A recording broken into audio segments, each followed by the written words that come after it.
Hello guys, thank you for tuning in to my channel again. This video is for a coverage on the Lugia raid boss. This raid boss is particularly bulky. You need to gather many trainers in order to do it.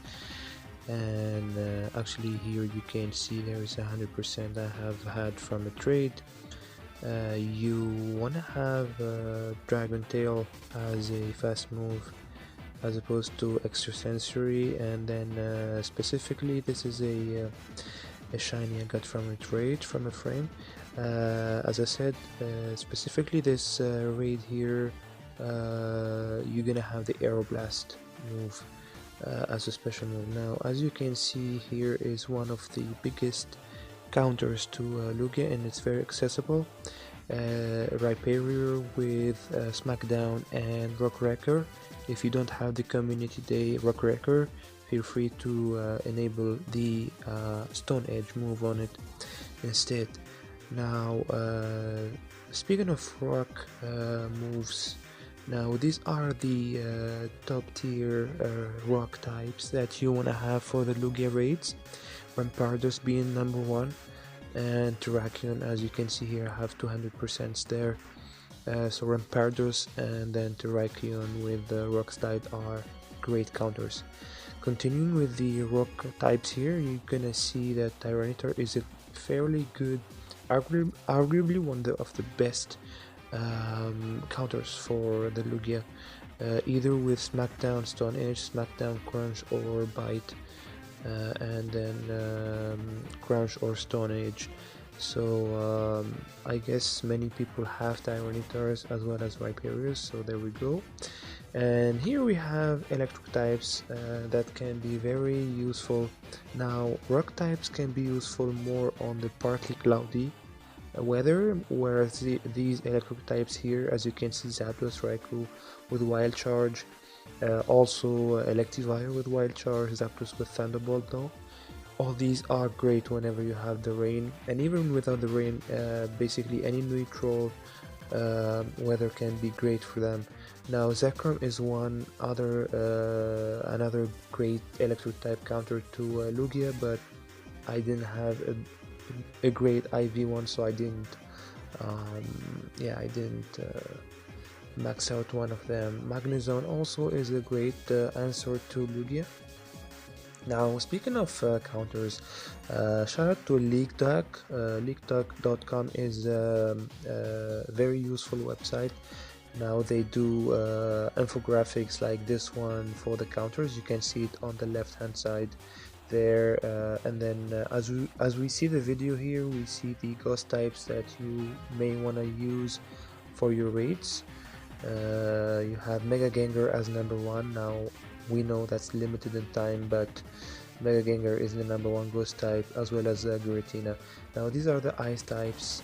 Mamoswine with Avalanche is a great answer to Lugia. If you have the snowy weather, it's even better. This is a 98% Articuno that I have, and then this is Glaceon also.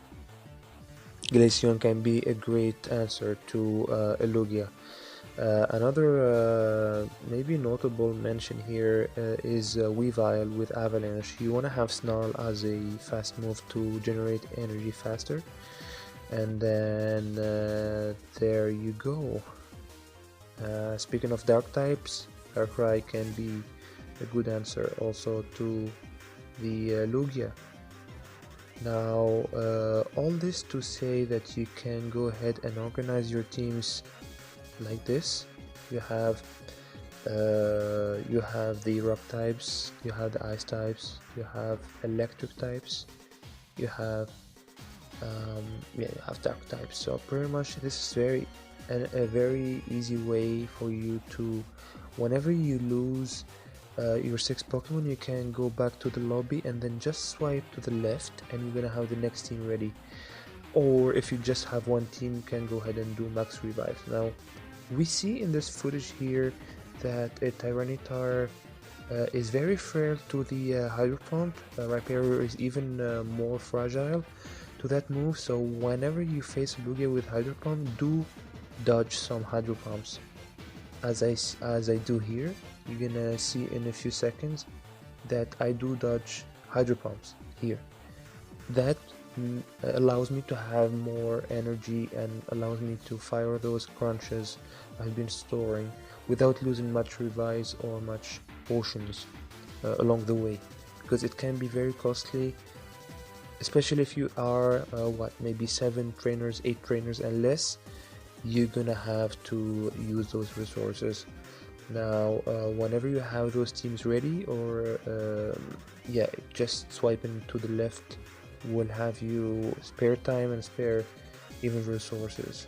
Now this is a little bit of a rant here. I'm gonna talk about how Niantic is not able, despite the diagram you see here. Shout out to the Sensor Tower website. They did this for us here. So this is a representation of how much money a Pokemon Go player spent by year, and you can see last year, or the current year 2020, players spent $1 billion. Now they spent $1 billion on the Pokemon Go app for in-app purchases. This is incredible. When you think about this worth, I mean, you can't allow your server to be wacky. You cannot allow your raids to be full of errors. You cannot not allow your players to be frustrated every now and then. It's very frustrating for many of us, and I do understand. Now this is just to showcase how you can, again, I'm not inviting you to cheat, but how you can generate the network error. In case you lose your pass, you can take a screenshot of that, just quit your app midway through the battle or midway through the lobby wait, and then go back to the app. Normally you're gonna have the network error message there. Take advantage of that, take a screenshot. You never know, if you lose your pass, you can send it to the support that I'm gonna show you in a few seconds here. You're gonna see how you can reach out to the support with proof.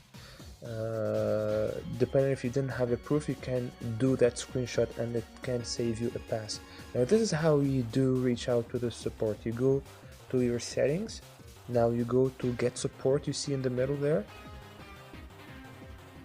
Now you go to that top right corner, and then you get this message here.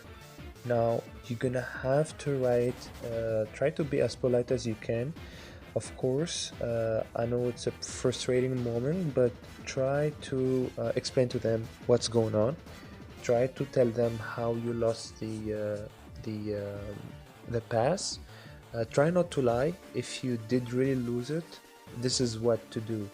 Now they're gonna ask you what was the issue exactly. Say it was with a red battle, and then carry on. They're gonna ask you for details. Now you can put a few details here. You don't have to go very specific, but make sure you send an evidence. Make sure you send that screenshot, or make sure you send that video that you recorded of your problem. Now after you put that video, you send, and then you wait for a couple days. Normally they would answer you here. Now here I'm gonna show you an easier way to catch Lugia. I know it can be kind of a challenge. Never, you see the accident there, never throw when it's moving or when it's on the top. Just wait for it to be down, and best case scenario, wait for it to be coming back from the top, right? So that way you can do easily those excellent throws and those great throws. So thank you guys for watching my video, and see you in the next one. Peace.